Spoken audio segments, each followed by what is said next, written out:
Praise lord. అందరికీ దేవుని నామములో మరోసారి వందనము తెలియజేస్తున్నాను. మరి మన ముందు బల్ల ఉంది. మరి దానిని ప్రతి వారం కూడా మనము తాగడం, ఎందుకంటే దేవుని యందే నిత్య జీవము, దేవుని యందే నిత్య శాంతి, మరి ఆయన యొక్క రాజ్యాన్ని మనం కూడా స్వతంత్రించుకోవాలి. కాబట్టి మరి ఆయన యొక్క శరీరాన్ని, ఆయన యొక్క రక్తాన్ని తిరిగి త్రాగిన వాడే నిత్య జీవం గలవాడని దేవుడు పరిశుద్ధ లేఖనం ద్వారా మనకు తెలియజేస్తున్నాడు. కాబట్టి మరోసారి మనం బలలో చేయి వేసే ముందు బలన గురించి కొన్ని విషయాలు మనం జ్ఞాపకం చేసుకుంటూ చేయి వేద్దాం. ఈ వారాంశం హెచ్చించు దేవుడు. యేసుక్రీస్తు ప్రభువు వారు మనకు హెచ్చించు దేవుడై ఉన్నాడు. మరి ఆయన మనల్ని హెచ్చించాలంటే, ఆయన మనం హెచ్చించాలంటే ఏం చేయాలి? ఇది ద్వితీయోపదేశకాండం 28వ అధ్యాయం. ద్వితీయోపదేశకాండం 28వ అధ్యాయం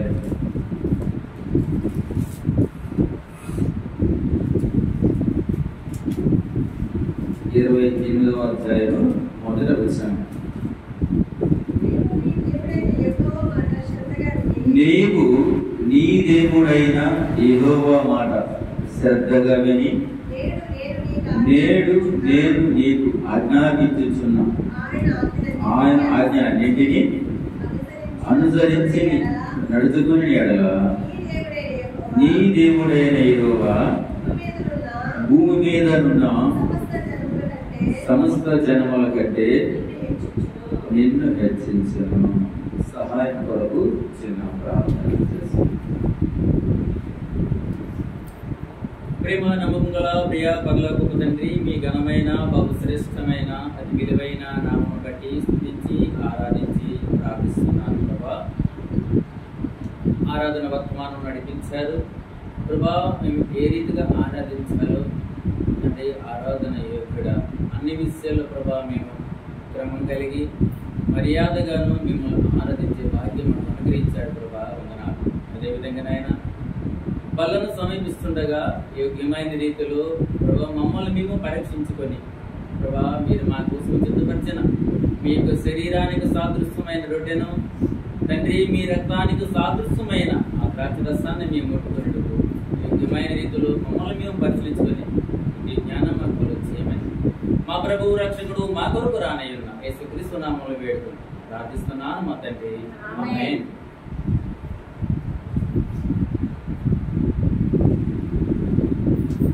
మన యొక్క సొంత బైబిల్ చేతపట్టుకొని బైబిల్ పలికి మనం పాడుతున్నాం. గ్రంథవాగ్దానంబులన్నీ నావి, ప్రతి అధ్యాయము వరస వచనము, మన దివ్య ప్రేమ వాగ్దానంబులు, గ్రంథవాగ్దానంబులన్నీ నావి.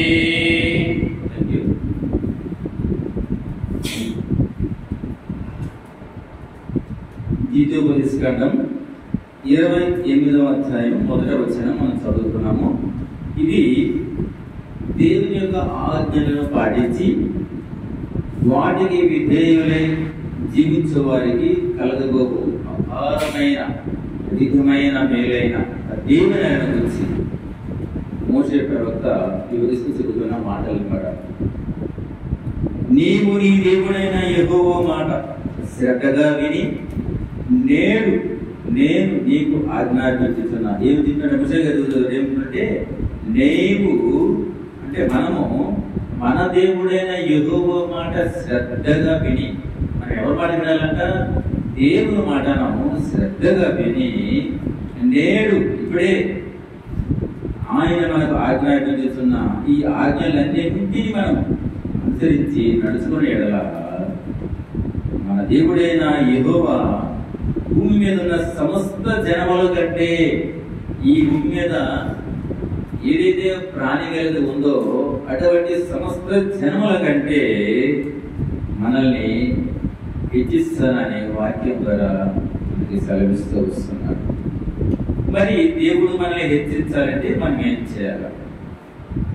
దేవుడు హెచ్చిస్తానని చెప్పాడు కదా.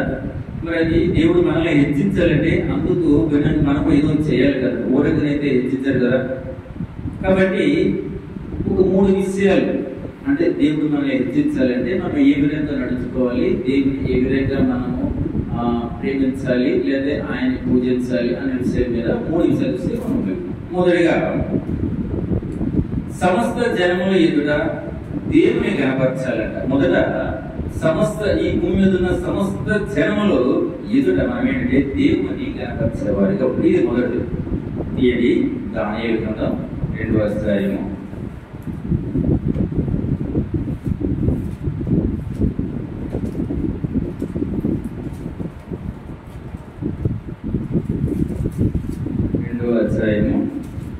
26 నుండి 30 వరకు.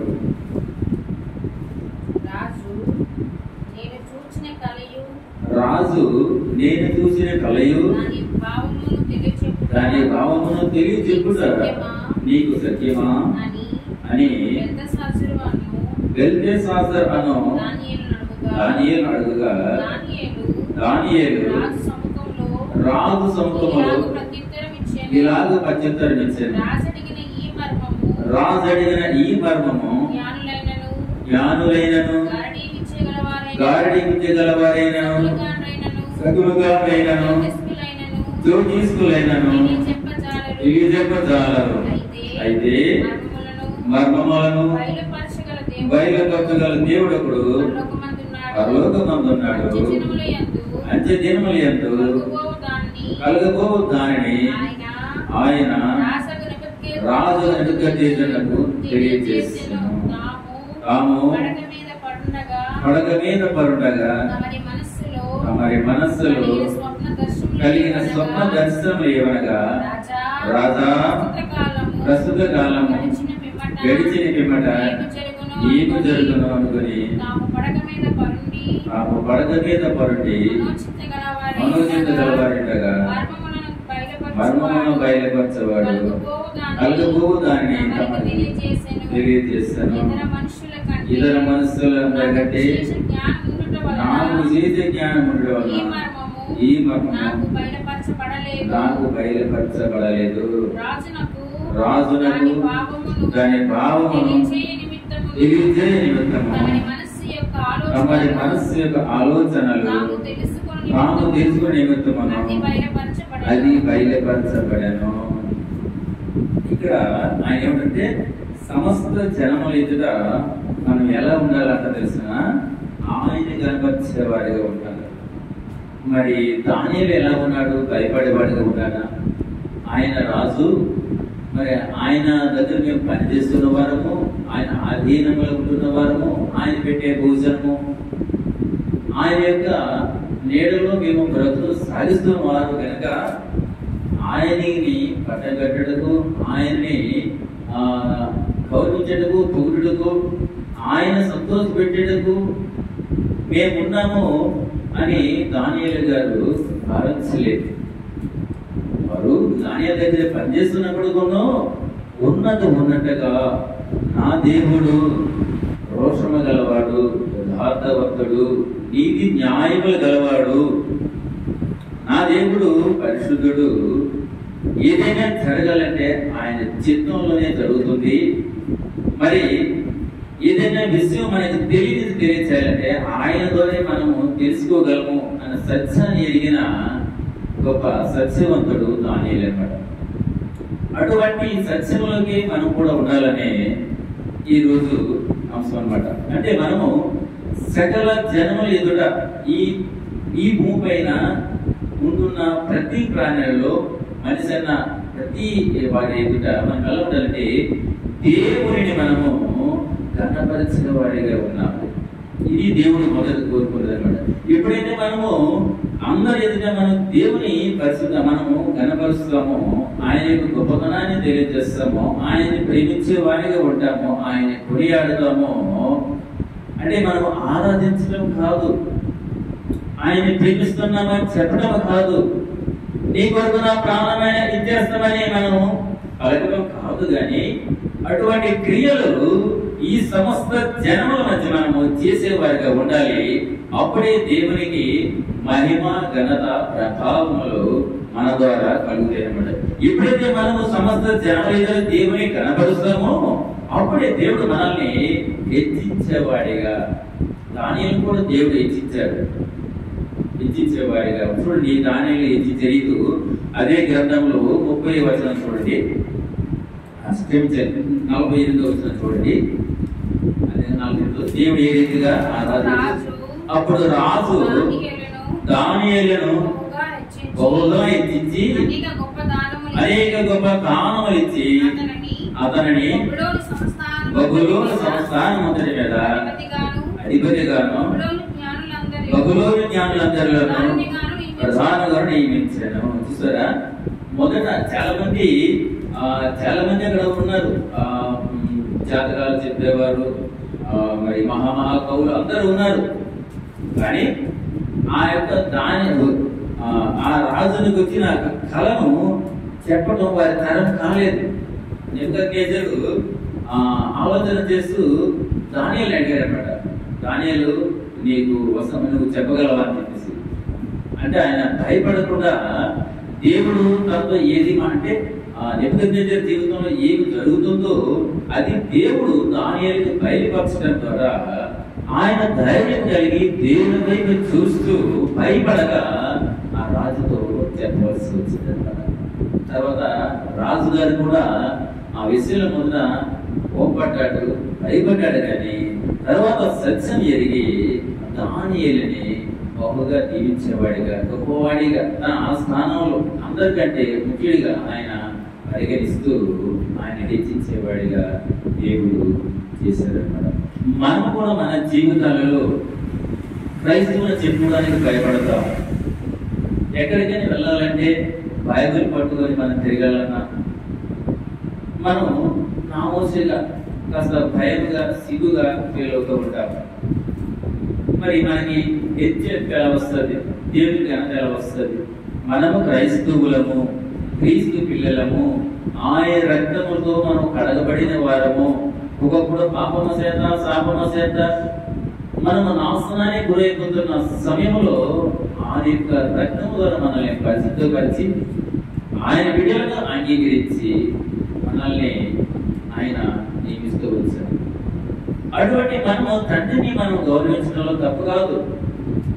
ఒకప్పుడు నా చిన్నతనంలో నేను హై స్కూల్లో ఉన్నప్పుడు మరి మా తల్లిదండ్రులు అప్పుడప్పుడు సమయ సందర్భాన్ని బట్టి, అవసరాన్ని బట్టి స్కూల్కి వస్తున్నప్పుడు వారు ఉన్న వస్త్రధారణ బట్టి, వారు ఉన్న పరిస్థితులు బట్టి స్కూల్కి వచ్చి ఈయన మా గురించి మాట్లాడితే ఈయన మా తండ్రి అని చెప్పడానికి, ఈమె మా తల్లి అని చెప్పడానికి ఒకప్పుడు మేము సిగ్గుపడుతూ వచ్చేవారు. జ్ఞానం లేని వారిగా, దేవుని ఎరగిన వారిగా. కానీ వారు మన తల్లిదండ్రులు. వారు వస్త్రాలు కాదు, వారి యొక్క జ్ఞానం బట్టి, వారు మనల్ని నడిపించే విధానాన్ని బట్టి, వారు మనల్ని ప్రేమిస్తున్న పద్ధతులను బట్టి మనము తల్లిదండ్రుల్ని, దేవుని మనము గణపరిచేవారిగా, గౌరవించేవారిగా ఉండాలి.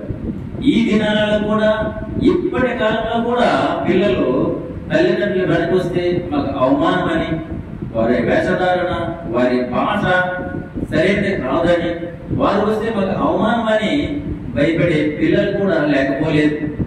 కానీ మనము దేవుని పిల్లల్ని, మనము దేవుని గురించి గొప్పగా చెప్పటకు, దేవుని యొక్క ఉద్దేశం నెరవేర్చటకు, దేవుని యొక్క సంకల్పం అయితే ఏదుందో, దేవుడు దేనికోసమైతే తను రక్త మాంసము ధరించుకుంటూ ఈ లోకానికి వచ్చాడో అది మనం తెలియజేసే బాధ్యత మనపై ఉంది. ఆయన పిల్లలుగా క్రైస్తవులు అంటే ప్రతి ఒక్కరు క్రైస్తవుడు కాదు, కానీ ఎవరైతే ఆయన యొక్క స్వరూపములను, ఆయన యొక్క స్వభావం కలిగి ఆయన యొక్క ప్రేమను చూపిస్తారో వారే నిజమైన క్రైస్తవులు.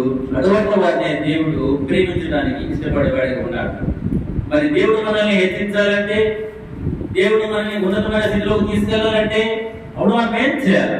దేవుని కనపరచాలి. ఎక్కడ కనపరచాలి? ఇంట్లోనా, రహస్యమైన స్థలంలోనా, ఎవరు లేని చోటనా? ఇక్కడ ఏమంటున్నా చూడండి, సమస్త జనముల ఎదుట, ఈ నేలపై ఉన్న సమస్త జనముల ఎదుట నన్ను మీరు గణపరచండి. గణపరచాలంటే ఆయన రహస్యంగా దాయడం కాదు, ఆయన మాటలను మరుగు చేయడం కాదు, ఆయన అంటే ఎవరో తెలియదని తప్పించుకోవడం కాదు. ఆయన గురించి మనం అందరికి తెలియజేసే వారిగా ఉండాలి. ఆయన యొక్క గొప్పతనాన్ని గురించి, ఆయన యొక్క ప్రేమను గురించి, ఆయన యొక్క ఔన్నత్యాన్ని గురించి మనము అందరికి తెలియజేసే వారిగా ఉండాలి. అప్పుడే దేవుడు మనల్ని హెచ్చించేవాడిగా ఉన్నాడు. కనుక మొదటి మనం ఏం చేయాలంటే దేవుని మనము ఈ జనమందరి ఎదుట మనం హెచ్చించే వారిగా ఉండాలి.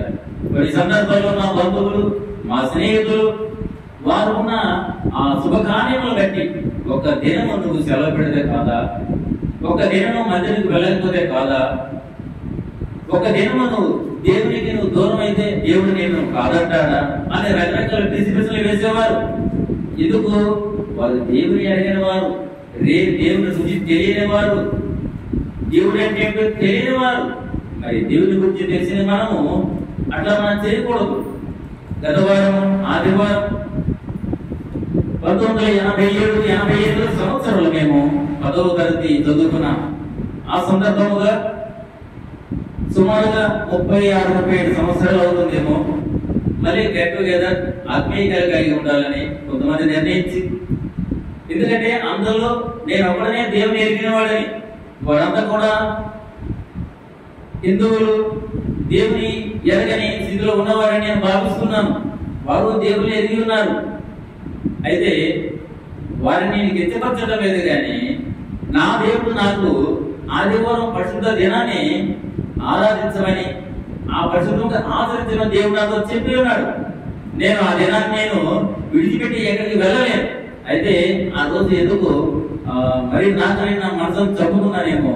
తర్వాత మనం కూడా ఎండాకాల శుభ సందర్భంగా మనం ఉదయం 8 నుండి 11 పెట్టుకోవడం వల్ల కాస్త తొందరగా విధించుకొని వెళ్ళడం జరిగింది. వెళ్ళనే కానీ లోకరీతిగా అక్కడ స్నేహితులను కలుసుకుంటే ఆనందం కొంతైతే, అయ్యో దేవుని వెనకట్టి దేవుని వాక్యాన్ని కొంత వదిలి నేను వచ్చేసాననే బాధ కూడా నాలో లేకపోలేదు. ఏదేమైనా నేను చేస్తున్న ఈ పరిమాణాన్ని పడిన బట్టి, దేవుని పట్ల నేను చూపిస్తున్న నిర్లక్ష్యం బట్టి కూడా నేను సిగ్గుపడుతున్నాను. దేవుని క్షమించాలని కోరుతూ ఉన్నాను. అయితే మనం అటువంటి స్థితిలో ఉండకూడదు. ఆయన ఏమంటున్నారు? సమస్త జనముల ఎదుట నన్ను మీరు హెచ్చరించి నా గురించి మీరు ఎలా గణపరచండి, నా గురించి తెలియజేయండి, నన్ను ప్రేమించే వారిగా ఉండండి, అప్పుడే మిమ్మల్ని హెచ్చిస్తానని దేవుడు చెప్తూ ఉన్నాడు. కాబట్టి మనము మనుషుల మధ్య ఉంటూ వారిని ప్రత్యేకంగా మనల్ని గుర్తించే వారిగా మనం ఉండాలని దేవుని యొక్క ఉద్దేశం ఉంది. కనుక మనుషులకు దూరంగా ఉండమని లేదా మనుషులను విడిచిపెట్టమని కాదు, కానీ మన బంధువులతో లేదా మన ఊరిలోనే ఈ లోకంలో ఉంటూ మనము దేవుని పట్ల యథార్థముగా నమ్మకమైన వారిగా ఆయన గణపరిచే వారిగా ఉండాలంటే ఆయన యొక్క ఉద్దేశం ఉంది. ఎప్పుడైతే ఆయన సమస్త జనం ఎదుట ఆయన మనం గణపరుస్తామో అప్పుడే దేవుడు మనల్ని హెచ్చించేవాడిగా ఉంటుంది. ఇది మొదటి. రెండుగా చూసినట్లయితే సమస్త జనముల ఎదుట మనం తగ్గించుకోవాలి. మొదటి సమస్త జనముల ఎదుట ఆయన మనం హెచ్చిస్తూ ఆయన గణపరచాలి. రెండోదిగా అదే సమస్త జనముల ఎదుట మనం దేవుని దేవుని ఎదుట మనం అంటే తగ్గించుకోవాలన్నమాట. చూడండి మత్తయి 23వ అధ్యాయం 12వ వచనం. అందరికి తెలిసిన విషయమే. తను తాను తగ్గించుకునేవాడు హెచ్చింపబడను, తను హెచ్చించుకునేవాడు తను. చూడండి మత్తయి 23 కరెక్ట్ చదువున్నాము.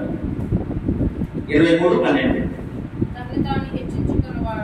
తను తాను హెచ్చించుకునేవాడు అమ్మా తగ్గింపబడను,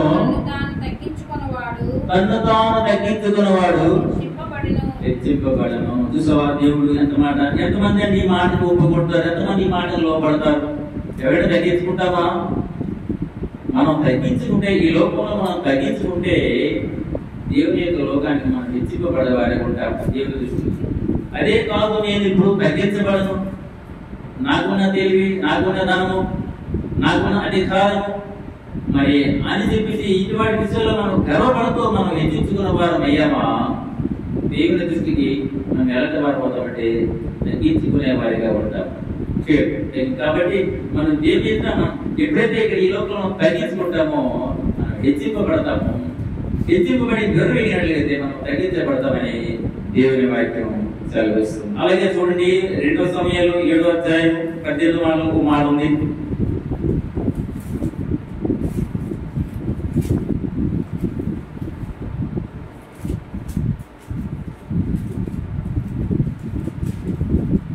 రెండవ సమయాలు 7వ అధ్యాయం 18వ వచనం. దావీదు రాజు లోపల ప్రవేశించి యెహోవా సన్నిధిని కూర్చుండి ఇలాగ మనవి చేశాను, నా ప్రభువా యెహోవా, ఇంతగా నీవు నన్ను హెచ్చించుటకు నేనెంతటి వాడను, నా కుటుంబం ఏ పాటది. చాలా చాలా చాలా చూసారా, దావీదండి ఆయన ఒక తప్పు చేశాడు, అది మనందరికీ తెలిసిన విషయమే. అయినా సరే దేవుడు ఆయన హెచ్చిస్తున్నప్పుడు దావీదు కలిగిన మాట ఏంటో తెలుసా? ప్రభువా నా దేవా, నీవు నన్ను హెచ్చించుటకు నేను ఏ పాటి వాడిని, నా కుటుంబం ఏ పాటిది. చూసారా, దేవుని హెచ్చించినప్పటికీ తన యొక్క పాప జీవితాన్ని బట్టి తను పశ్చాత్తాపడి, ప్రభువా నేను ఎందుకు పనికిరాని అసమర్థుడిని, చెదగాని వాడిని, పాపములో చిక్కుబడిన వాడిని అయినా నన్ను ప్రేమిస్తున్నావు, నీ కుమారుడుగా నీ శక్తుగా నీ జన్మలను అంగీకరిస్తున్నావు ప్రభువా, నీవు నన్ను హెచ్చించుటకు నేను ఈ పాటి వాడిని ప్రభువా. అంటే అటువంటి మనస్సు మనం కలిగి ఉండాలని దేవుడు ఇక్కడ వాక్యం ద్వారా చదివిస్తున్నాడు అన్నమాట.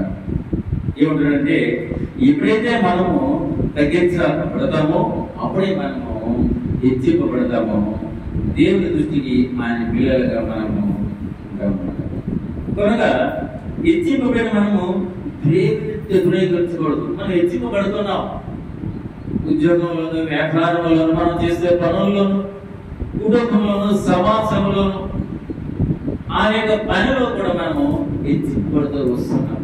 అంత మాత్రాన మనము దేవుని చేత తృణీకరింపబడడం అంటే ఏంటంటే ఆయనని మనము నిర్లక్ష్య చేయటం, ఆయన పనిని నిర్లక్ష్యం చేయటం, ఆయన గురించి ఆలోచన లేకపోవటం, ఇలా చేస్తే మనము ఆయన తృణీకరించేవారు అవుతాం. కనుక మనం మొదట ఏ స్థితిలో ఉందామో, మొదట మనం ఎంత హుషారుగా దేవుని ఎరిగామో, దేవుని కొరకు అది చేయాలి ఇది చేయాలి ఎంత తొందరపడ్డామో, ఎంత ఉత్సాహం చూపించామో, ఇప్పుడు కూడా ఆ తొందరపాటు, ఆ ఉత్సాహము, మరి ఆయన దేవునితో పడుతున్న ఆ దేవుని పడుతున్న ఆ ప్రయాస ఇప్పుడు మనలో ఉన్నాయా? ఒకసారి మనం జ్ఞాపకం చేసుకున్నాం. చూడండి, తిరిగి ఆ స్థితికి వెళ్ళి మనం సరి చేసుకోవాలి. దేవుడు అంటే ఆయన తగ్గింపు స్వభావం గురించి చెప్తున్నాం. ఒకసారి తీయండి, ప్రకటన గ్రంథం 2వ అధ్యాయం. ప్రకటన గ్రంథం 2వ అధ్యాయంలో మాట్లాడుతుంది. మొత్తం మనం ఏ స్థితిలో ఉండేవారము, ఇప్పుడు ఏ స్థితిలో ఉన్నాము. 2వ అధ్యాయము 5వ వచనం.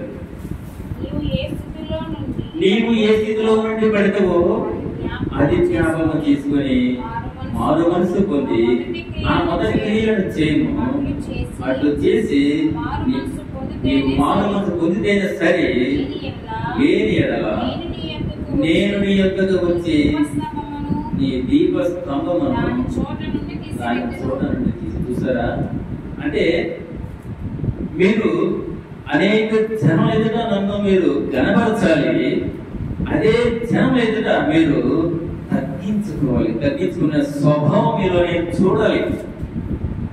మరి నేను మిమ్మల్ని హెచ్చిస్తున్నానని మీరు గర్వంతో నన్ను మరచినట్లయితే, నన్ను ధృవీకరించినట్లయితే మీరు కూడా నా శిక్షకు పాత్రలు కాకూడదు. చూడండి, ఈ ప్రకటనలో చివరిగా ఎంత భయంకర మాట చూసారా, నేను నీ యొక్కకు వచ్చే నీ దీపస్తంభం. అది ఎంత భయంకర మాట తెలుసా? దీపస్తంభం అనగా మన యొక్క ప్రాణాన్ని తీసివేయడం, మన ప్రాణాన్ని మనం పోగొట్టుకోవడం. కానీ అంతకుముందు దేవుడు మనకు అవకాశం ఇస్తున్నాడు. ఏమిటి అవకాశం తెలుసా? ఏ స్థితిలో నుండి పడతారో అది జ్ఞాపకం చేసుకొని మారు మనసు పొంది ఆ మొదలైతే చేయి. నువ్వు ఎటువంటి స్థితిలో నువ్వు పడిపోయి ఉన్నావో, జారిపోయి ఉన్నావో, దేవునికి అవమానకరంగా జీవిస్తున్నావో అది జ్ఞాపకం చేసుకో. మొదట నువ్వు ఏ స్థితిలో నువ్వు ఉత్సాహం చూపించి దేవుని ఎరిగావో, మళ్ళీ అదే స్థితికి వెళ్ళేటట్టుగా నువ్వు మారు మనసు పొందితే సరే. దేవుడు అవకాశం ఇస్తున్నాడు, నువ్వు మారు మనసు పొందితే సరే. అప్పుడు చేయకపోతే నీవు మారుకుంటే లేని ఎడల నేను నీ వద్దకు వచ్చి దీపం అంటే ఆయన హెచ్చిస్తూ మనకు అవకాశం ఇస్తున్నాడు. ఏ స్థితిలో నువ్వు పడిపోయావు, మొదట ఎలా ఉండేవాడో దానిని జ్ఞాపకం చేసుకొని మనం ముందున్న పనులు మనం జీవించే వారిగా ఉన్నాం. ఇంకా మనం పాపాన్ని కోరుకుంటూ పాప స్వభావంతో మనం ఉండాలనుకుంటే దేవుని పనులను తాటకు అర్హత లేని వారిగా మనం భావించాలి. కనుక మొదట సమస్త జనం ఎదుట ఆయన మనం గణపరచాలి. అదే సమస్త జనం ఎదుట మనము తగ్గించుకునే స్వభావం కలిగి మనం ఉండాలి. మరి నా గురించి 3 విషయాలు చెప్తాను.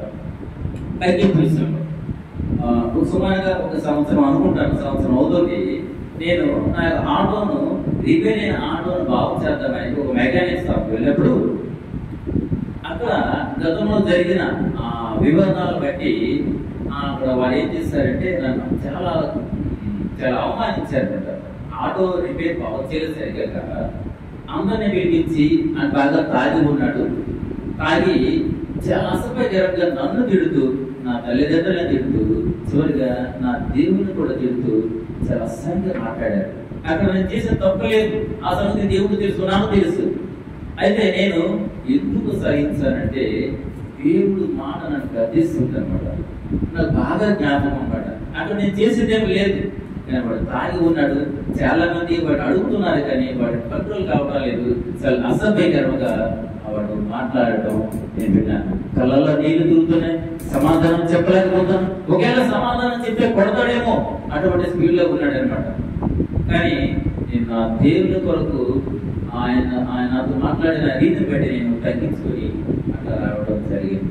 అలా జరగడం వల్ల నాకు నష్టం జరగలేదు, వారితో నాకు సమాధానం ఏర్పడింది. నా కొడుకు వివాహం కూడా నేను వారిని ఆహ్వానించడానికి కూడా వెళ్ళాను. వాళ్ళు రాలేదు కానీ వారిని ఆహ్వానించారు, ఎందుకంటే సమాధానం కలిగింది. ఒకప్పుడు నాతో గొడవపడిన వ్యక్తి ఆయన నాకు శత్రువు కాదు. ఆయన తాగిన మైకంలో ఏం మాట్లాడుతుందో తెలియక నాపై అసభ్యకరంగా మాట్లాడాడు. అంత మాత్రం తనపై నాకు కోపం రాలేదు. కానీ మళ్ళీ అక్కడికి వెళ్ళి నా కుమారుడు వారిని తను ఆహ్వానించాను. అయితే వారు రాలేకపోయారు. రెండోదిగా చూసినట్లయితే రీసెంట్ గా ఆటో ఒక మొబైల్ షాప్ ముందు పెట్టి మొబైల్ షాప్ నుండి నేను బయటకు వస్తున్నప్పుడు నేను పార్కింగ్ లోనే ఆటో పెడతాను. ఎక్కడ నాకు మార్కెట్లోకి వెళ్ళానంటే నేను ఆటో మాత్రం ఎక్కడో దూరంగా పెడతాను, పార్కింగ్ లో పెడతాను. రోడ్డు పక్కన పెట్టడం నాకు భయం అనమాట. అయితే నా ఎదురుగా భార్య భర్తలు ఒక స్కూటీతో ఎదురుగా ఉన్నారు కదా, సరే వారిని తప్పించుకుంటూ నేను రైట్ సైడ్ పోతాం అనుకుంటే వారితో మాట్లాడదు మరొక ఆయన వచ్చి నాకు జరిగే రోడ్డు మీద బైక్ పెట్టి వాళ్ళతో కొంచెం నేను ఆత్మ కొట్టాను. అడిగాను, అయ్యా కొంచెం సైడ్ ఇస్తే వెళ్ళిపోతానంటే నా వైపు కోపంగా చూస్తాడు. వాడెవడో నాకు తెలియదు, చాలా కోపంగా చూస్తాడు. అప్పుడు సరే నేను రైట్కి వెళ్తామంటే వెనక నుంచి పళ్ళు వస్తాను, ఏ బండి నాకు ఎక్కువ చేస్తుందో నా వైపు వెనకంటే పళ్ళు చూసుకుంటూ జాగ్రత్తగా నేను సైడ్ అయ్యి వచ్చేస్తుంటే వాడు నా వైపు చూసి ఏమన్నాడు తెలుసా, నేను రోడ్డు మీదకి రానా, నేను పని చెప్తాను అన్నాడు. వాడు ఎవడో నాకు తెలియదు. వాడు పెట్టింది రోడ్డు మీద పెట్టాడు. మొదట భార్య భర్తలు నా ఎదురుగా ఉన్నారు. వాడు అంటాము వారితో మాట్లాడి వేరే వ్యక్తి రోడ్డు మీద పెట్టాడు. అయినా వారితో గొడవ పడడానికి సమయం కాదు. వాడు జ్ఞానం లేనివాడు అనుకుంటాడు, వాడు దేవుని ఎరగినవాడు అనుకుంటాడు. దేవుని యొక్క స్వభావం వాడిలో లేదు. అలాంటి వాడితో మనం గొడవ పెట్టుకోవడం తల్లిదంటూ నేనే తలదించుకుంటూ సరే అని చెప్పేసి ఎలా చూపిస్తాను అంటే తగ్గిపోయిన గురించి చెప్తాను. అంతేకాదు నా కుటుంబంలోనే నా తల్లి అయితేనేమి, నా తమ్ముళ్ళు అయితేనేమి, నా బంధువులు అయితేనేమి వారికి అనుకూలంగా లేనప్పుడు, వారి మాటను అడ్డుపడినప్పుడు, వారికి కష్టంగా నేను ప్రవర్తించినప్పుడు వారికి నా పైన ద్వేషం కలుగుతుంది, కోపం వస్తుంది. నాతో మాట్లాడడానికి కూడా వాడు ఇష్టపడరు. అయినా వారు నా తమ్ముళ్ళు, నా తల్లి, నా బంధువులు. అటువంటి వారిని ఈ లోపల మనం ప్రేమించలేనప్పుడు మరి దేవుని యొక్క గొప్పతనం ఎక్కడ ఉంది? ఆయన కనపరచడం ఎలా? మనం ఆయన తగ్గించుకున్నాం దేవుడు చెప్పాడు కదా. చాలా మంది చెప్తారు వారు ఎప్పుడు కూడా మిమ్మల్ని కాదంటారు కదా, ఆయన ఎందుకు ప్రేమిస్తూ ఉంటారు? నేను ప్రేమించడం కాదు, నేను ప్రేమించడమే వారిని. నా దేవుడే నన్ను ఆ విధంగా నడిపిస్తున్నాడేమో, నేను వారిని ప్రేమించడమే. అంత ధైర్యం నాకెక్కడది, అంత అధికారం నాకెక్కడది. నా దేవునితో లేకపోతే, ఆయన మాటను వినకపోతే ఆయన ప్రేమించలేను. వారికి కావాలని ఆయన కోరుకో. ఇది తగ్గింపు యొక్క స్వభావం అన్నమాట. కానీ ఆయన ఉన్నటువంటి సమస్త జనం ఎదురా నీవు తగ్గింపు కలిగితే నేను హెచ్చిస్తానంటూ దేవుడు ఈ వాక్యం ద్వారా గర్తిస్తూ వస్తున్నాడు అన్నమాట. అయితే సమస్త జనములకు ఎదురుగా మొదట ఆయన సమస్త జనం ఎదురా ఆయన్ని గర్వపరచాలన్నాడు. రెండోది సమస్త జనం ఎదురా మనం తగ్గించుకునే వాడిగా ఉండాలన్నాడు. మూడోదిగా సమస్త జనం ఎదురా మనము పరదేశిగా జీవించాలి. మూడోది సమస్త జనం ఎదురా మనం ఎలా ఉండాలంటే పరదేశులుగా జీవించాలి. చూడండి అపొస్తలుల కార్యము 13వ అధ్యాయము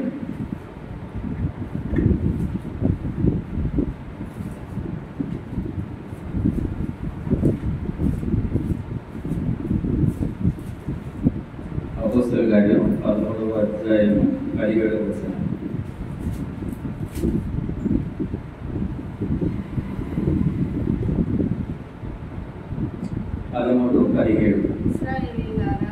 ఇశ్రాయేలీయులారా దేవునికి భయపడువారులారా వినుడి, ఇశ్రాయేలును ఈ ప్రజల దేవుడు మన పితరులను ఏర్పరచుకొని వారు ఐగుప్తు దేశం మందు పరదేశులు అయినప్పుడు ఆ ప్రజలను హెచ్చించి తన భుజబలము చేత వారిని అక్కడ నుండి తీసుకొని వచ్చి చాలు ఇక్కడ ఏంటంటే అంటే మన ఇశ్రాయేలు ప్రజలు ఐగుప్తులు బానిసలుగా ఉన్నప్పుడు వారి బ్రతుకుదల కోసం మనసులు ఉన్నప్పుడు వారు ఈ ఐగుప్తు నా సొంత దేశమని, ఈ ఐగుప్తు దేశమే నాకు శాశ్వతమని, ఈ ఐగుప్తులోనే నేను స్థిరపడుతున్నాను, ఇక్కడ మేలుందని ఏ రోజు గర్వపడలేదు. వారు ఏ రోజు కూడా తన దేశంగా భావించలేదు. వారు వెట్టి చాకరీ చేస్తూ దేవునికి విధేయులై జీవిస్తున్నప్పుడు దేవుడు వారి పట్ల కనికరం చూపి వారిని తప్పించాలని అనేక బలం చేత వారిని అక్కడ నుండి తీసుకొని రావడం, మోషే ద్వారా తీసుకొని రావడం మనం చూస్తూ వస్తున్నాం. ఇక్కడ దీని భావం ఏంటంటే మనం పరదేశులం. ఇది మనం ఒప్పుకోవాలి. పరదేశీ అంటే ఈ దేశం కానివారు, అంటే ఈ ఇంటిని మనం సొంతం కానివారు, ఇంటికి సొంతం కానివారు ఒప్పుకోవాలి. ఈ దినాలలో రెండింట్లో ఉండేవారు అంటే కొద్ది రోజులు ఉండేవారు కూడా చాలా గర్వంగా అధికారపూర్వకంగా మాట్లాడడం మనం చూస్తుంటాము. నువ్వు ఎవరైనా అడుగుతుంటారు అంటే అది దానికి సొంతమైనట్లు, అదే శాశ్వతమైనట్లుగా. కానీ దేవుడు చెప్తుందంటే ఈ లోకంలో మీరు పరదేశులుగా ఉండండి. మీరు ప్రస్తుతం మీరు రెంట్ హౌస్ లో ఉంటున్నారు. మీ సొంత ఇల్లు ఇక్కడ ఉంది, పరలోకంలో ఉంది. మీరు ఒక దినాన నా వద్ద మీరు రావాల్సి ఉంది. కాబట్టి మీరు పరదేశంలో ఉన్నానని ఎరగండి, గర్వపడకండి. మీకు శాశ్వతమైనది పరలోకం, ఆ లోకం మీకు శాశ్వతం కాదని దేవుడు హెచ్చరికలు చేస్తూ వస్తున్నాడు. కనుక మనము ఒక దినాన ఈ లోకాన్ని విడిచి, ఈ అగ్నిని విడిచిపెట్టి మన సొంత ఇంట్లోను పరలోకాన్ని మనం చేరవలసి ఉన్నది. కాబట్టి మనం ఉంటున్న ఈ యొక్క సత్యని బట్టి మనం గర్వపడకూడదు. ఇదే మన సొంతమని భావించకూడదు. ఆస్తులు సంపాదించుకున్నాం, ఇంకా డబ్బు సంపాదించుకున్నాం, గౌరవం సంపాదించుకున్నాం, అధికారం సంపాదించుకున్నాం, అన్ని నేను స్వతంత్రించుకున్నానని గర్వపడితే ఒక్కళ్ళు కూడా మనం ఇక్కడ తీసుకెళ్ళలేదు. ఎందుకంటే మనం ఏమీ తీసుకుని రాలేదు, తిరిగి ఏమి కూడా మనము తీసుకుని వెళ్ళాము. మనం ఈ లోకంలో పరదేశం, ఇది మనం ఒప్పుకోవాలి. మనది పరలోకం తప్పగానే ఈ అంటే ఈ కాలం అంటే ఎంతలో కనిపించే ఎంతలో అయిపోయి ఈ లోకం మనకు కాదు, కానీ నిత్యమైన రాజ్యము మనకు ఉంది. దాని గురించి మనం ప్రయాసపడబడుతున్నాం. అయితే ఈ లోకంలో మనం ఏమేమి తెలియదు అందరికీ తెలుసు. మరి ఎందుకు మనం ప్రయాసపడుతుంటాం? రీసెంట్ గా వార్త చూసాం. వారెవరు మనకు తెలియదు, వారి బంధువులు మరి ఏమో తెలియదు, కానీ కేవలం ఆస్తి తగాదాలు, పట్టపగలు ఆస్తి తగాదాల్లో తల్లి అడ్డుకుంటుంటే ఆ తల్లి వైపు కనికర పడకుండా ఆ కొడుకుని నిర్దాక్షిణంగా కొంతమంది కర్రలతో దాడి చేసి చంపేశారు. దేనికోసం అని అక్కడ ఉంటే ఆస్తి కోసం అట. ఆస్తి కోసం ఉంటే ప్రాణాన్ని నువ్వు కలిగి ఉన్నావి. మరి నీ ప్రాణాన్ని నీకు శాశ్వతమా? నీ ప్రాణాన్ని నువ్వు కాపాడుకోగలవా? ఇది నీకు శాశ్వతమా? ఆలోచన చేద్దాం. మనకి ఎంత స్వార్థం ఉంటుంది. రేపు చేరిపోతూ మన స్థితిలో కూడా మన ఆస్తి గురించి మన మనసు కలుగుతుంది, మనసు మొదలుకుంటుంది అనమాట. ఏది మనకి శాశ్వతం కాదు, కానీ తాపత్రయపడుతుంటాము, కూర్టు పడుతుంటాము. దేవుడు ఏమంటున్నాడంటే, మీరు పరదేశులు, మీరు ఆ రాజ్యం మీకు మీరు రావాల్సింది ఇక్కడికి, మీరు అక్కడ మీరు ఆశపడకండి. మీరు ఆశపడి మీరు ప్రలోభాలలోకి మీరు దేవునికి వ్యతిరేకమైన కార్యాలు చేయొద్దని ఆయన చెప్తూ వస్తారు. చూడండి, మొదటి తిమోతిలో మాట్లాడుకుంటారు, ఈ లోకం నుండి మనం ఏమీ తీసుకొని రాలేదు, అలాగే ఈ లోకం నుండి మనం ఏమి కూడా తీసుకొని పోలేదు. చూడండి, మొదటి తిమోతిలో 6:7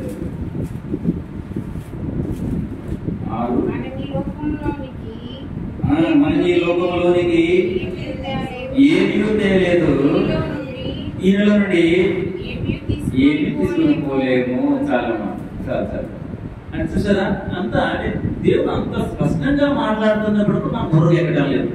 మనం ఈ లోకానికి ఏమీ తీసుకురాలేదు, అందరికీ తెలిసిన విషయమే. అలాగే ఏమైనా తీసుకుపోతామా? తీసుకుని పోలేము. ఆయన ఎందుకు మన యొక్క తాపత్రయపడతాము? ఎందుకు దేవుని మనం బాధపడుతున్నాము? ఎందుకు ఆ దేవుని యొక్క హెచ్చింపును మనం పొందుకోలేకపోతున్నాము? ఎందుకు దేవుని అవమానిస్తున్నాము? ఆలోచించాలి. ఆయన అంటే కదా, మనకి లోకానికి ఏమీ తెలియదు, ఏమీ తీసుకోలేదు. అంతేకాదు కానీ శాశ్వతమైనది పరలోకం. దాని గురించి దానియాలు మాట ఉంటుంది. అంటే ఈ లోకం శాశ్వతం కాదు, మనకి శాశ్వతమైన పరలోకం ఉంది. ఆ మాట కోసము దానియాలు 7వ అధ్యాయం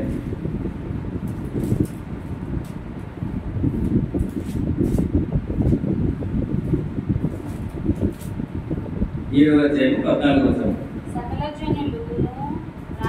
సకల జనులను రాష్ట్రములను ఆయా భాషలు మాట్లాడే వారిని ఆయనను సేవించినట్లు ప్రభుత్వమును మహిమయు ఆధిపత్యమును ఆయనకి ఇయ్యబడెను. ఆయన ప్రభుత్వము శాశ్వతమైనది, అది ఎన్నటికీ కలుగుపోదు.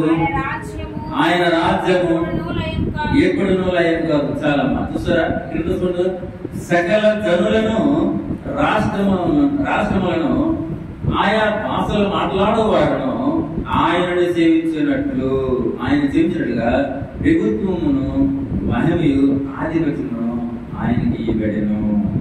మనందరము పరిపాలన ఎవరు అంటే దేవుని యొక్క పరిపాలనలో ఉన్నాము. దేవుని యొక్క పరిపాలనలో ఉంటూ అంటే మనలో ఉన్న ఆయన వేరే వేరే భాషల వారే కానీ వేరే వేరే జాతుల వారే కానీ ప్రతి ఒక్కరు కూడా ఆయన యొక్క అధికారంలోను ఆయన యొక్క పరిపాలనలో మనము ఉన్నట్టుగా వాక్యం చదివిస్తుంది. ఆయన ప్రభుత్వం శాశ్వతమైనది, అది ఎన్నడూ కూడా తొలగిపోదు, కదిలింపబడదు. ఆయన రాజ్యం కూడా లయం కాదు. ఇప్పుడైతే మన భారతదేశాన్ని లేకపోతే ప్రపంచాన్ని, మన ఆంధ్ర రాష్ట్రాన్ని పాలించే నాయకులు ఉన్నారు. కానీ వారు నాయకత్వంలో వారు ఉండే అధికారం శాశ్వతమైనది కాదు.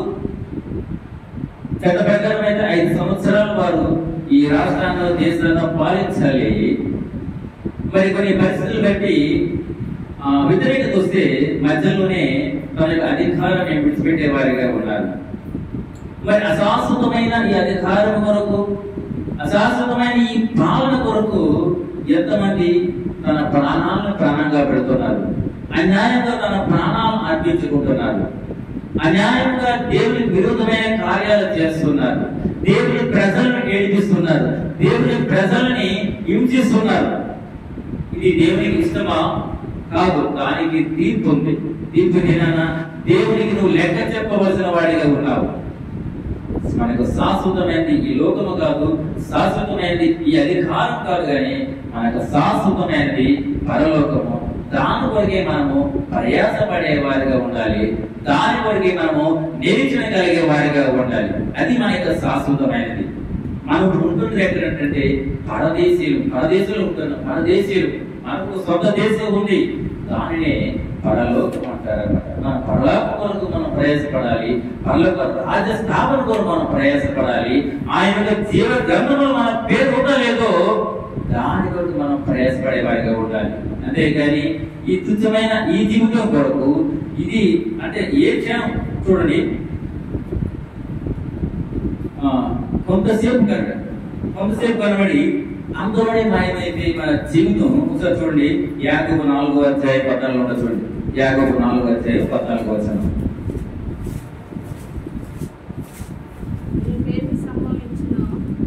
అమ్మా, రేపేమి సంభవించును మీకు తెలియదు. మీ జీవం ఏర్పాటది మీరు కొంతసేపు కనబడి అందులో మాయమైపోవు ఆవిరి వంటి వారి చాలా మంచాలు. చూసారా ఎంత స్పష్టంగా చెప్తుంది. రేపేమి సమస్య తెలియదు. నేను ప్రతి దినం నేను జ్ఞాపకం తీసుకున్న మాట ఒకటి చెప్పనా, అందరితో కూడా ఈ మాట నేను చెప్తాను. చాలా ఎవరితో ఈ మాట బుద్ధి ఆ మాట అంటారు. ఎందుకు అనద్దు నాకు అందరూ ఆ మాట నేను చెప్తుంటే, అమ్మా ఇప్పుడు మనం ఇద్దరు మాట్లాడుతున్నాం లేదా ముగ్గురు మాట్లాడుతాం, 10 మంది మాట్లాడుతాం. క్షణం తర్వాత మరి మనం కలుస్తామన్న గ్యారెంటీ ఉందా? జ్ఞానం లేదు, గ్యారెంటీ లేదు. ఆయన ఆశ ఉంటుంది, ఆశ చచ్చిపోదు కదా, ఆశ ఉంటుంది. అది దేవుని జీవితం. మళ్ళీ మనం కలవాలంటే కలుస్తాము, లేదంటే లేదు. దేవుని చిత్తాన్ని మనము అడుగుపెట్టడానికి, దేవుని చిత్తానికి మనం వ్యతిరేకంగా మనం మాట్లాడడానికి మనకు అవసరం లేదు. కాబట్టి ఇక్కడ అంత స్పష్టంగా పదవులు చెప్తే రేపేమి సంభవించనో మీకు తెలియదు. రేపు ఏమి సంభవించనో తెలియదు. మీ జీవం ఏ పాట చెప్పండి. గడ్డి పోచారు. మీరు కొంతసేపు ప్రాంతంలో ఉన్నాయి. ఎంతమంది వాక్యం చెప్తూ చనిపోలేదు, ఎంతమంది పాటలు పాడుతూ చనిపోలేదు, ఎంతమంది మాట్లాడుతూ చనిపోలేదు, ఎంతమంది చూస్తూ చనిపోలేదు. అది దేవునికి ఉద్దేశం, అది దేవునికి ఏర్పాటు. దానికి మనం లోబడి ఉండాలి. అంతే తప్ప కానీ దేవుడు ఆ దేవుడికి నేనంటే ఇష్టం లేదు, అందుకే దేవుడు నా ప్రాణం తీసేశాడు. మా తోటన మా వదిన వాళ్ళ ఆయన రీసెంట్ గా ఒక 2 సంవత్సరాల క్రితం చనిపోతే ఆయన యొక్క మంచితనాన్ని జ్ఞాపకం చేసుకొని, ఆయన యొక్క పరిస్థితులను జ్ఞాపకం చేసుకొని, ఆయన యొక్క లక్షణాలను జ్ఞాపకం చేసుకొని ఒక ఆవిడ అక్కడ వచ్చి దేవుడిని అసభ్యకరంగా భయంకరంగా పెడుతుందండి. చాలా బాగా అనిపించింది. అంటే ఆమె కూడా దేవుని ఎరగని స్థితిలో ఉంది కాబట్టి దేవుని నిందిస్తూ బూతు మాట్లాడే దేవుడు. అంటే ఇంత మంచివాడిని, ఇంత లక్షణాలు గలవాడిని, మరి ఎంత చక్కనైన వాడిని ఎందుకు దేవుడు చంపేశాడు? ఎందుకు దేవుడిని భూమిని తీసుకు వెళ్ళిపోయాడు? కొన్నాళ్ళుంటే బాగుంది కదా, లేదా బుద్ధి ఉంటే బాగుందని ఉద్దేశిస్తున్నాడు మాట్లాడింది. తప్పు. ఇది మనము అదింట్లో ఉంటున్నాము. ఇది మన సొంతం కాదు, మన సొంత ఇల్లు పరలోకం. అక్కడికి మనం వెళ్ళాలి. ఇది ఆయన యొక్క చిత్తం కాబట్టి మా తోట వెళ్ళిపోయారు. ఇక ఆయన పరలోకంలో ఉంటారా నరకంలో ఉంటారు అన్నది అది యొక్క దేవుని యొక్క తీర్పును బట్టి ఆధారపడి ఉంటారు. కానీ ఆయన యొక్క మంచితనాన్ని బట్టి ప్రజలు ఆయన్ని ప్రేమిస్తూ దేవుని నిందించే వారిగా ఉంటున్నారు. తప్ప అలా చేయకూడదు. ఎందుకంటే మన ఏపాటి వారు చూడండి, మీ జీవం ఏ పాటి నేను చెప్తున్నాను. మీ జీవం ఏ పాటి అంటే మన జీవానికి విలువ లేదు, మన జీవానికి అధిక స్థానం లేదు, బరువు లేదు. అంటే ఇప్పుడు చనిపోతామో తెలియదు అన్నమాట. మీరు అంతసేపు కనబడి అంతలే మాయమైతే ఆవిరి వంటి వారే. మనం ఎలాంటి వారమాట? ఆవిరి వంటి వారము. కాబట్టి మనం ఎలా ఉండాలంటే మనము ఎలా ఉండే పరదేశులుగానే ఉండాలి, తగ్గింపు స్వభావమే కలిగి ఉండాలి, దేవుని కనపరిచే వారిగానే ఉండాలి మనము. అంతే తప్ప కానీ మనల్ని మనం గొప్ప చేసుకుంటూ దేవుని అవమానపరిచే స్థితిలో మనం ఉండకూడదని దేవుడు హెచ్చరిక చేస్తూ వస్తుంటాడు. చూడండి, గడ్డిని పోలిన వారిని కూడా కీర్తన 37:2 మాట్లాడుతున్నాం. గడ్డిని పోలిన చూడ మనకి ఒకసారి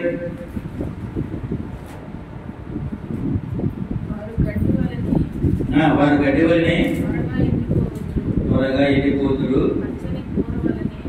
పచ్చని కూర వల్లనే వాడిపోతుంది. చూసారు అంటే మన స్థితి, మన గడ్డి ఎలా ఉందంటే గడ్డిని పెట్టి పోల్చారట. గడ్డి ఎలాగైతే తొందరగా ఎండిపోతుందో, మరి పచ్చని కూరలు ఎలా అయితే వాడిపోతాయో మన జీవితం కూడా అలాంటిది అన్నమాట. మరి ఇలాంటి జీవితం కోసం ఎందుకంత ప్రయాసపడతాం, ఎందుకంత మనం దేవునికి వ్యతిరేకమైన కార్యకలాపాలు చేస్తూ వస్తున్నాం.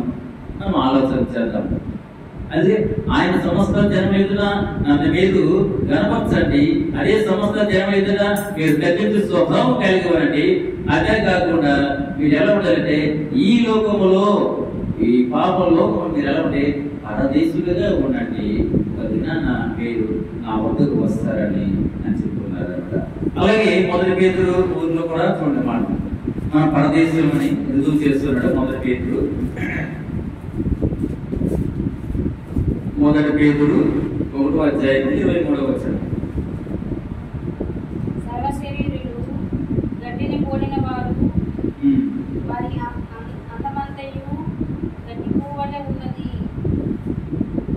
సర్వ శరీరులు గడ్డిని పోలిన వారు, వారి అందమంతి గడ్డి పువ్వులే ఉన్నది, ఇంటి గడ్డెను దాని పువ్వును రాలను. అయితే ప్రభు వారిని ఎల్లప్పుడూ నేను చూస్తారా. నేను ఈ సెల్లోనూ ఫేస్బుక్ లో చిన్న చూస్తానండి. అది చూడగానే చాలా బాధ కలిగింది, ఆ భయం కూడా వేసింది. వాళ్ళు ఎడిట్ ఏం పెట్టారంటే, మీరు అలా చివరి వరకు చూడండి అన్నారు. మీరు మొదట చూసి ఆపే కండి, చివరి వరకు చూడండి అన్నారు. చిన్న ఓకే సరే అని చూస్తే ఆ అమ్మాయి ప్రెజెంట్ ఎలా ఉందంటే హాస్పిటల్లో తల వెంట్రుకలు లేకుండా చాలా భయంకరమైన పరిస్థితి, చూడడానికి కూడా బాగలేని స్థితిలో ఉంది అమ్మాయి. అయితే ఆమె మొదట ఎలా ఉండేది అంటే మళ్ళీ వెంటనే పెట్టాడు. ఎంత అందమో తెలుసా, వీడియోలో కూడా కలిగిన సీనియర్ అంత అందంగా ఉంది, అంత యాక్టివ్గా ఉంది. అవన్నీ చూపించారు వీడియోలో. తను యాక్టివ్గా ఉండే విధానం, తన అందము, తన చదువు అన్ని చూపించారు. కానీ ఇప్పుడు చూసారా, ఒక గడ్డి పూలు ఉందని మీ జీవం ఏర్పడదని దేవుడు చెప్తున్నాడు కదా. మనం అర్థం చేసుకోవాలి. మనం అందం ఉందని గర్వెత్తిపోతామా? కొంతమంది అందంగా ఉండరు, కొంతమంది అందంగా ఉంటారు. అందంగా ఉన్నవారి అందం సరిపోదని చెప్పేసి ఇంకా అందం కోసం ప్రయాసపడుతుంది. తను కూడా అందాన్ని పోగొట్టుకునే స్త్రీలు పురుషులను కూడా మనం చూస్తూ వస్తున్నాం. దేవుడి ఇచ్చిన అందం అలా సరిపోతుంది. దేవుడు మనకి ఆశను మనము ఆయన కొరకు ఉపయోగించుకునే వాడిగా ఉండాలి. అప్పుడే దేవుడు మనల్ని హెచ్చిస్తాడు. ఎందుకు? ఆయన మనం గణపరుస్తూ వస్తున్నాము కాబట్టి. మరి ఆయన్ని గణపరచకుండా మనల్ని మనం హెచ్చించుకున్నట్లయితే మనం కూడా తగ్గించేవాడిగా తగ్గిపడేవాడిగా ఉంటామన్నమాట. అలాగే కనుక నేడు దేవుని మాటకు విధేయత కలిగి, నేడు అంటే ఈ రోజే మనం ఇంతవరకు మనం దేవుని మాటను వినలేదా? ఆయన మాటను ధిక్కరించామా? ఆయన ఆజ్ఞలు మనం పెడతలు పెట్టామా? ఒకసారి మనం జ్ఞాపకం చేసుకున్నాం. ఎందుకంటే మన ముందు బలం ఉంది కనుక నేడే దేవుని మాటకు విధేయత కలిగి మన జీవితం మరియు ఆయన మనల్ని సమస్త జన్మల కంటే హెచ్చించును. ఆయన ఎప్పుడైతే ఆయనకి మనం హెచ్చిస్తామో, ఆయన కనపరుస్తామో, ఆయన విషయంలో మనం తగ్గించుకుంటామో, మనం పరదేశులుగా భావిస్తూ వస్తామో, అప్పుడే ఆయన సమస్త జన్మల ఎదుట మనల్ని హెచ్చించేవాడిగా ఉన్నాడు. అలాగే దేవుని కనపరచడంలోను మరి ఆయన తగ్గించుకోవడంలోను, ఈ లోకంలో మనం పరదేశులను ఒప్పుకోవడంలోను మన ముందున్న బలను బట్టి మనం పరీక్షించుకున్నాం. ప్రభా ఇప్పటి వరకు మిమ్మల్ని కనపరచలేకపోయాం. ప్రభా ఇప్పటి వరకు నా యొక్క తగ్గింపు స్వభావాన్ని కలిగి ఉండలేకపోయాను. ప్రభా నేను పరదేశిని కూడా నేను గర్వంతోనూ సాహసం అనుకుని పెదవితో వచ్చాను. ప్రభు నన్ను మన్నించండి. ఇదిగో నాయన, మీరు మా కోసం ఏర్పాటు చేసిన ఈ శరీరాన్ని బట్టి, మీ యొక్క రక్తాన్ని బట్టి మేము సిగ్గుపడుతున్నాము. అంటే మీ యొక్క రాజ్యంలో మేము రావాలని, మీ యొక్క రాజ్యంలో నిత్య జీవం కలిగి ఉండాలని మేము ఆశతో ప్రభుగా ఇదిగో మీ ముందు వస్తూ మమ్మల్ని మేము పరీక్ష చేసుకుంటూ మీ వల్ల మేము సమీపిస్తామని మనం ఒకసారి జ్ఞాపకం చేస్తాం. ఇది 1 కొరింథీయుల 11వ అధ్యాయం 25వ వచనం. 1 కొరింథీయుల 11:25. 11:25. కాబట్టి ప్రతి మనుషుడు తను తాను పరీక్షించుకున్నాను, అలాగ చేసి ఆ రొట్టెని తిని ఆ పాత్రలో నుండి త్రాగవలెను. ఏమంటారంటే, కాబట్టి మనం ప్రతి వారు కూడా మనల్ని మనం పరీక్ష చేసుకోవాలంట. దేని విషయాలు పరీక్ష చేసుకోవాలి? మేము సర్వ ప్రాణుల మిమ్మల్ని అంటే సమస్త జనం ఎదుట మిమ్మల్ని మేము గణపరుస్తున్నామా లేదా, మిమ్మల్ని ప్రేమిస్తున్నామా లేదా, మిమ్మల్ని హెచ్చిస్తున్నామా లేదా, లేకపోతే ఈ అదే సమాజాన్ని మేము అంటే మీ ప్రేమను చూపించేవారుగా మేము తగ్గించబడి ఉంటున్నామా లేదా, లేదా ఈ లోకం శాశ్వతమైన కాదు అనేది మేము పరదేశులుగా ఉంటున్నా మేము హెచ్చింపబడకుండా గర్వపడకుండా ఒక దినాన శాశ్వతమైన మా యొక్క పరలోకం ఉంది, ఆ లోకానికి మేము స్వతంత్రుకునే వారిగా ఉండాలి అన్న విషయాన్ని మనం జ్ఞాపకం చేసుకుంటూ ఈ మన ముందున్న బాల్లో మనము చేయగలుగుతాం. దేవుడు పరిశుద్ధ వాక్యాన్ని దీవించిన